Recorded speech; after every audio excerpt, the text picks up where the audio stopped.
Caindo em si, disse: quantos trabalhadores do meu pai têm pão com fartura, e eu aqui morro de fome? Levantar-me-ei e irei ter com meu pai e lhe direi: pai, olha que bacana, pai, se eu errei, pai, se eu fiz alguma coisa que te entristeceu, sabe, eu não lembro, mas se eu fiz alguma coisa ruim, foi isso que ele falou? Porque essa conversa mole é conversa de gente orgulhosa. Se errei, sabe, se fiz. O sincero e humilde, ele nunca diz se. Foi um outro ensinamento que eu tive na Igreja Universal, com o bispo Clodomir. Eu era auxiliar dele, nós éramos solteiros. E um dia eu estava orando, ele me parou a oração. Era 4h pouca da manhã, Guaraci, abre os olhos, senta aí. Quando você orar, Guaraci, nunca mais diga se errei, se pequei. Sabe por quê, Guaraci? Porque com certeza você errou. Você pecou. Você não vive no pecado. Mas a gente peca de várias maneiras, Guaraci. Se a gente não peca fazendo, peca falando, peca sentindo, peca desejando, peca julgando, peca se precipitando no julgar. A gente peca de várias maneiras. Quando você diz para Deus: se eu errei, se eu pequei, isso é orgulho, Guaraci. Você está querendo dizer para Ele que não tem certeza absoluta de quão pecador você é. Daqui para frente, quando você fizer orações de arrependimento, você fala assim: pai, me perdoa porque eu vacilei. Pai, eu errei. Pai, eu pisei na bola. Porque com certeza em alguma coisa você pisou na bola. Tá bom? E nós éramos duas crianças. Eu com 19, ele com 21 anos. Ele era o titular, eu era o auxiliar da igreja. Falei: sim, senhor. Ele: pode voltar a orar. Amém? Vivendo. E a gente tenta dividir com vocês um pouco do que a gente aprendeu nesses anos. Amém? Então nunca mais orando, principalmente quando você se joga aos pés de Jesus buscando perdão, nunca mais diga sim. Essa preposição, ela é orgulhosa. Ela mostra o quanto você não se entende como alguém que errou, sabe? E quando você não está convencida de que errou, você não se vê motivada a se consertar. E se você não se conserta, tudo vai embora, a começar pela salvação. Amém, pessoal? Amém? Já não sou digno de ser chamado teu filho. Olha que linda a oração dele. Trata-me como um dos teus trabalhadores. E levantando-se foi para o seu pai. Vinha ele ainda longe. Ou seja, ele estava muito longe de chegar onde ele tinha que chegar. Mas já estava arrependido.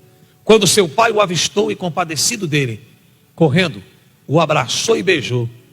E o filho disse: pai, pequei contra os céus e diante de ti. Já não sou digno de ser chamado? Vamos ver se vocês estão no espírito. Tem uma curiosidade aqui, vamos ver quem é esperto e pegou. Antes de chegar no pai, ele se programou para fazer uma oração, não se programou? E ele fez?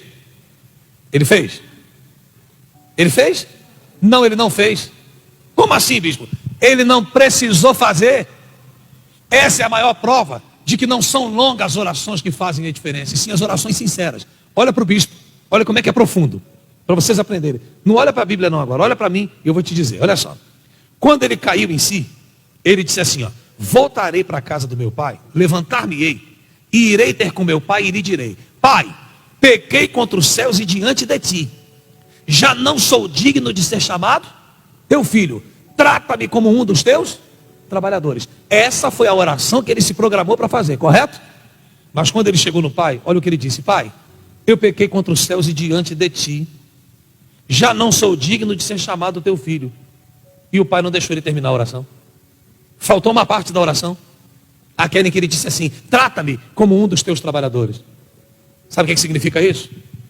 Que você não precisa falar muito quando há verdade no teu arrependimento. Olha que coisa profunda. A oração não precisa ser longa. Ela não precisa ser uma oração de 10 horas. Ela não precisa ser uma oração de 5 horas. Ela não precisa ser uma oração carregada de palavras bonitas. Porque não é a oração bonita que resolve o problema, é a oração sincera. Amém? Você vê que bacana? Rapaz, Deus me chamou a atenção para isso. São detalhezinhos, né? Que para você pegar, você tem que estar no espírito. Ele se programou para fazer uma oração. Só que quando ele chegou diante do pai, ele não conseguiu concluir a oração. Sabe por quê? O pai nem deixou. Porque o pai ali é Deus. E Deus conhece o coração. Quando olhou para dentro dele, falou: ele está realmente arrependido. Então quando ele começou a falar, o pai já deu um beijão. O pai deu um abraço, deu um beijão, deu um abração nele, deu um beijão nele e gritou assim para os empregados: trazei depressa a melhor roupa, versículo 22, vestiu, ponde-lhe um anel no dedo e sandálias nos pés, Trazei também e matai um novilho cevado, comamos e regozijemo-nos, porque este meu filho estava morto e reviveu, estava perdido e foi achado. E começaram a regozijar-se.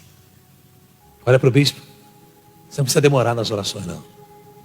Você não precisa caprichar no tempo da oração e nem tampouco em palavras bonitas. Sabe onde é que você tem que caprichar?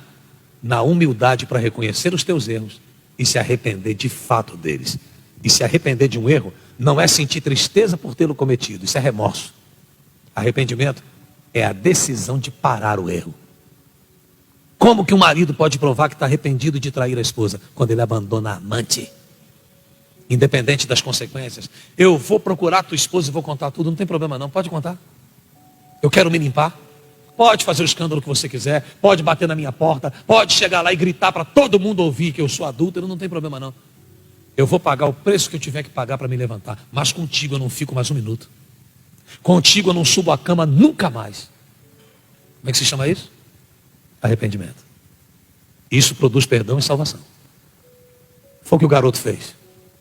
Se arrependeu de fato. E porque o arrependimento dele foi sincero, ele nem precisou falar muito. Para provar, mais uma palavra que está na Bíblia que diz assim: não é pelo muito falar que seremos atendidos. O que faz a diferença se chama arrependimento.